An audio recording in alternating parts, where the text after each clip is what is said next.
Today on the Quarter Hour podcast, when our favourite sports stars become our favourite radio stars. From the paddock to the studio, how do they make the transition? Well, let's find out.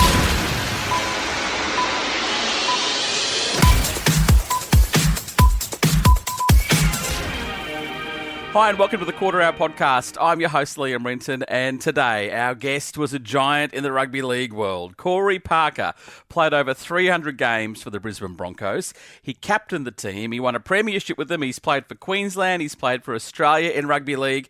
And once that finished, he found himself doing sideline commentary for Fox Footy and has since transitioned to the brekkie host of SENQ based in Brisbane. Now, side note, his wife, Margaux Parker, hosts another brekkie show in Brisbane here on Triple M.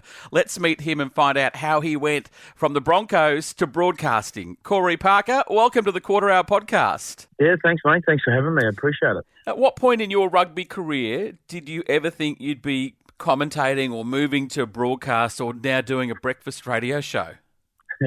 Yeah, obviously the breakfast radio show wasn't front of mind, but towards the back end of my career, I guess I was looking at, life after football, and I sort of thought, well, I enjoy football. I love football. It's given me everything. So if I can forge a career in the media, it's certainly something I would like to try and do. Now, also at the back end of my career, I was really mindful of the narrative and being able to control the narrative. From being a skipper of the Broncos, I enjoyed doing the media because you could control what questions were answered and how they were answered and where that was going. So I guess from that standpoint, I was always sort of pretty keen to get into it, and just fortunately enough, I got an opportunity, and what is that? I retired in 2016. We're in 2026, so quite some time ago now.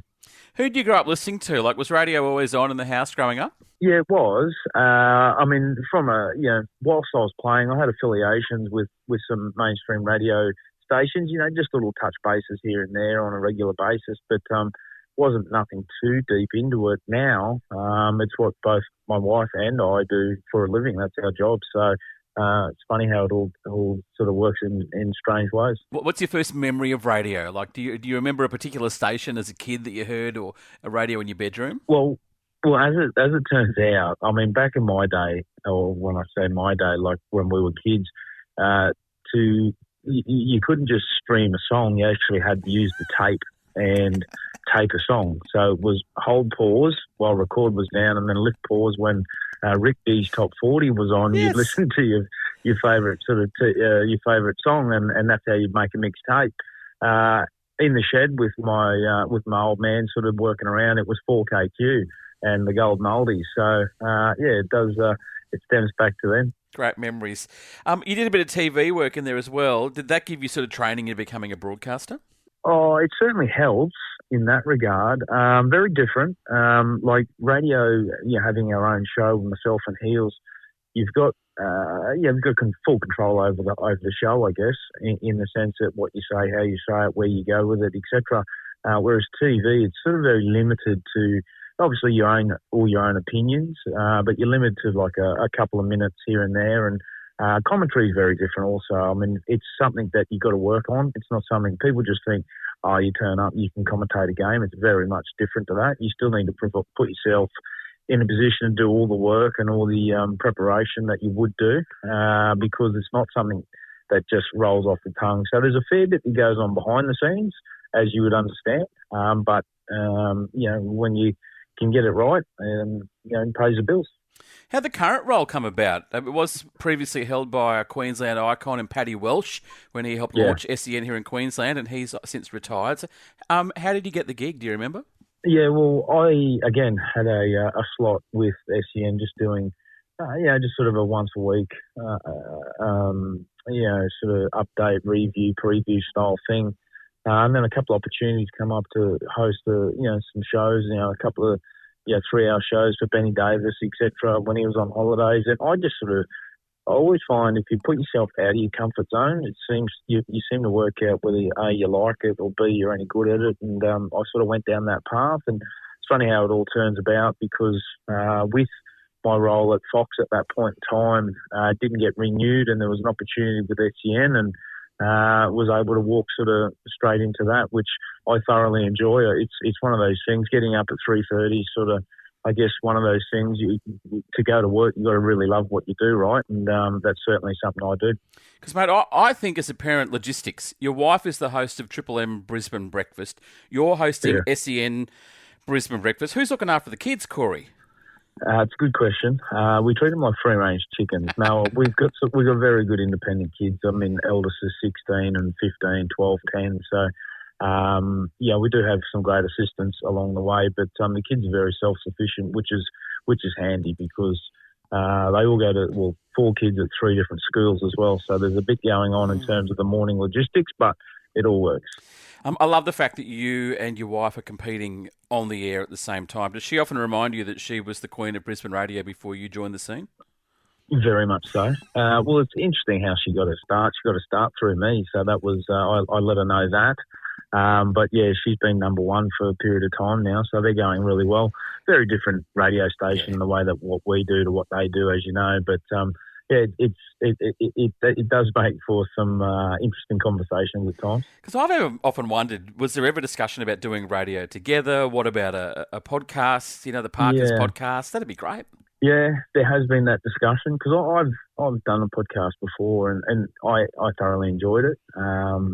But there has been the discussion of her and I and doing very similar things. But I guess off the back of that, it's trying to find the time right between 2 full-time jobs, 4 kids, logistics. It makes it very difficult. But maybe sometime in the near future there might be an opportunity. What's more competitive, playing professional sport, holding that role, or getting a role in media post-sports career? Well, they're very similar. They're very similar in the sense that it's a performance-based industry, really. If you don't perform, you can find yourself quickly on the outer. A little bit like, I guess, playing rugby league. For, the media side of things, look, I think there's a respectful way to do it. I think you need to have an opinion because that's what people are listening and tuning in for. But how you deliver that opinion is very different from, one person to another. So I think they have, very differentiating sort of circumstances. How do you go about getting scoops on the radio? Like, do your mates in sport, do they clam up, don't talk, Coz's around, he'll put that on the radio? Do you still have that opportunity to get a scoop? Yeah, absolutely you can. And again, that's about forging relationships and the like. On the flip side, however, my life is lived out very much more thoroughly through my wife's radio station, which is obviously a completely different platform to what we have in Sport Talkback, but it is interesting. I was going to ask you how you stay non-biased in sport, but I guess with SEN, they don't really want you to be. I mean, they are all and out, Queensland through and through. They don't care, do they? Well, they do. They don't, and they do. I've always been one of, I like to think anyway, one of honesty in the sense that, you team like the Broncos for them at this point in time, for example, huge concerns of what's going on. You can't be biased in that instance. So you do have to have an opinion. And I think ultimately, whilst you might have people think you're actually being negative and hating, honesty, sometimes people don't like to hear the honest truth. So I try and tell it as much as I can. So someone listening to this now, playing at the moment, obviously will want a job in 10 years' time. What's your advice, on going from playing sport to getting into the media? Oh, my advice would be, just dabble in it along the way. Like, obviously, you never know exactly when you're going to finish. Could be under, injury and the like. But if you do have an inkling or thought process that, I might go down the media path, just, there's plenty of opportunities for current players to do that, whether it be through TV or radio or podcasting, whatever it might be. First and foremost, give it a go to see if you like it, because there's been plenty of people that think they can do it and don't enjoy it, or vice versa. So that's how I did it. Dabbled in it and enjoyed it and liked it, and went from there. And 10, 11 years later, still doing it, which is pretty good. Have you got a dream interview list? Is there someone on your list that you're always sort of nudging producers saying, come on, get Michael Jordan on? Like, who are you looking for on your show? Well, yeah, it's interesting. My very ever first interview, which is cringeworthy when I listen back to it, because there were so many different hurdles. There was a delay on the phone. There was a certain amount of questions I had to ask, etc. But my first ever radio interview was Taylor Swift. So I'll claim that, and Wow. I'll run with that, and that'll be something I'll never forget. But certainly very different to how it will unfold if I did it now.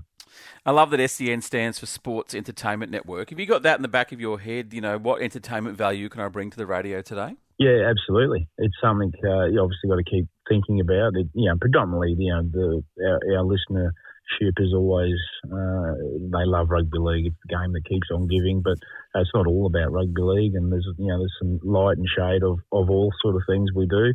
But in particular with the entertainment side of things, there's plenty of that happening as well. Just depends how deeply we want to go into it. But sport does take a fair chunk of what we do.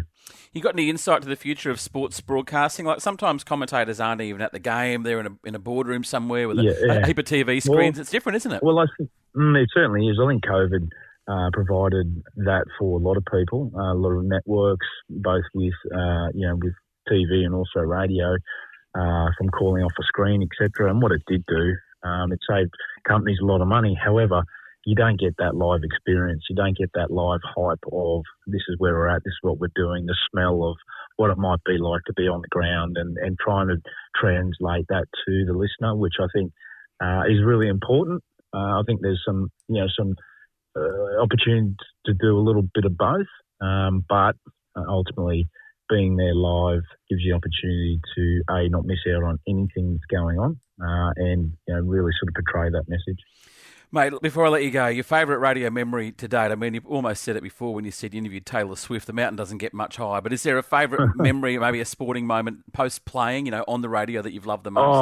Well, one that springs to mind very quickly is commentating and calling for SEN last year, the grand final for the Broncos. I thought that was an exceptional game, being there live, having that atmosphere, smelling the crowd and the hot dogs and the chips and the like.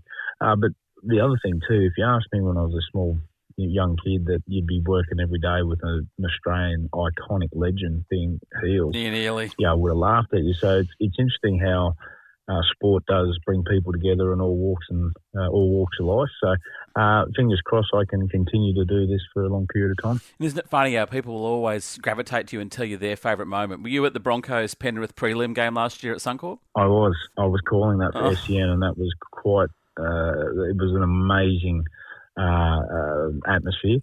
And I've played in some of the best atmospheres ever, but that was certainly up there. But you can use this one. I've got season tickets. We're Broncos members, and I was sitting next to the lady who sits next to me. I don't know her apart from the fact that she is an engineer. And when we were losing our marbles in that game, and everyone was jumping and screaming, she turned to me and said, "I'm worried about the safety of the stand." She actually thought the stand was moving. It did have a bit of that about it, didn't it? Yeah, it did have a bit of crazy. That. So there you go. Well, Corey, as a diehard Queensland fan, what a thrill to have you on the show. I listened to your show. You're super entertaining, but you got a lot of insight, brother. Like, you just get in the cracks and you tell me stuff that I wouldn't know about the game. And I just think you're in a great lane. Thank you for joining us on the Quarter Hour Podcast. Real pleasure, mate. No, I appreciate that. Anytime.